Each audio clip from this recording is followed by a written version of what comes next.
can just search for, let's say, ancient artifact like that, and without seeing the name, just take a certain picture and scan it and look through your third eye at the Atma Murti. Let the details come from the Atma Murti.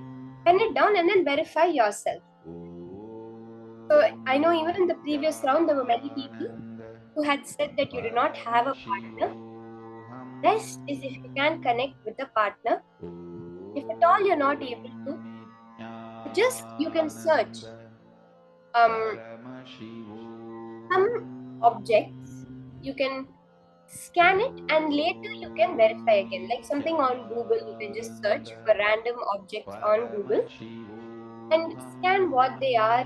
Scan, let your third eye see. Through all three eyes, you have to look at the Atma Murti. It's not just with your your third eye. It'll be with all your three eyes. You'll look at the Atma Murti and you'll be able to see the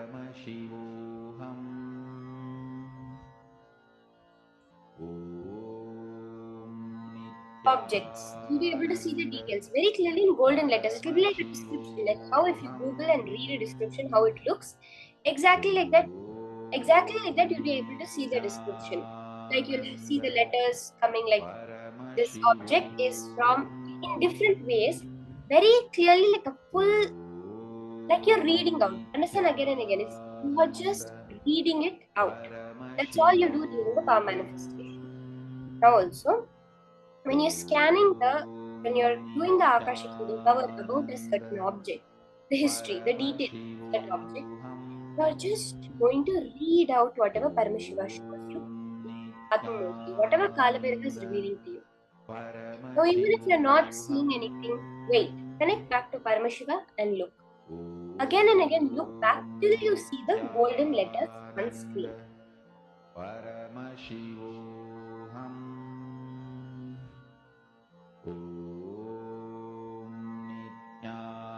Nithyananda Paramashivoham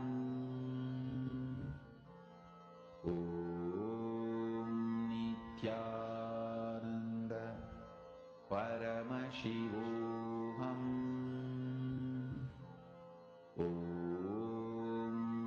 Nithyananda Paramashivoham Nithyananda Paramashivoham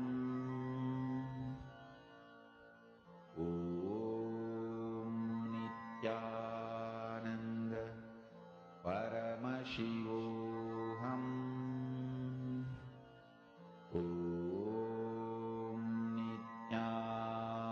Nithyananda Paramashivoham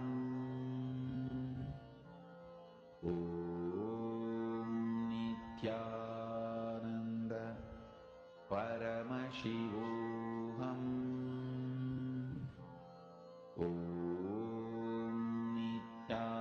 Nithyananda Paramashivoham Nithyananda Paramashivoham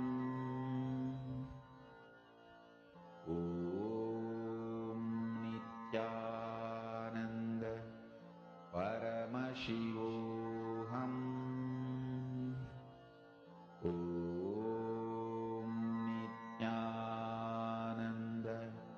Paramashivoham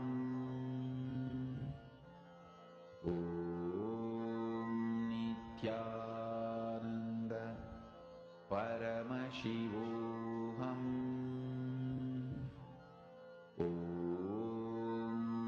Nithyananda Paramashivoham Nithyananda Paramashivoham